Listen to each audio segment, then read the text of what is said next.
Tennis players have hit out at the ITF for making a controversial rule permanent.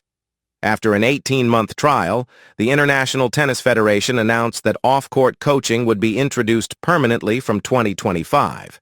It means coaches will be able to give their players advice from the box mid-match.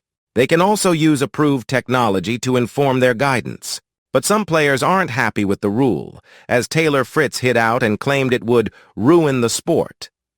Since the summer of 2022, coaches on the ATP and WTA tours have been able to advise their players from the box and give them more detailed analysis during breaks in play as part of a trial. This will now be permanent starting next year.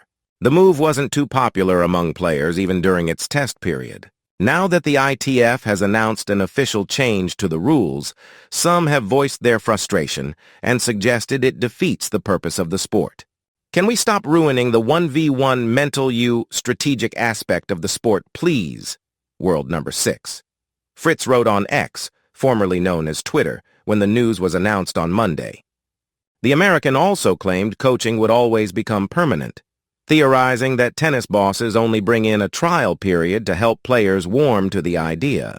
Reminded that they had been competing with in-match coaching for the last 18 months, Fritz replied, "I have a joke on my team that trial basis in ATP terms just means it's a new permanent rule, but call it a trial so people don't freak out. We've been on this trial for 2 years, I guess now, kind of proves my point."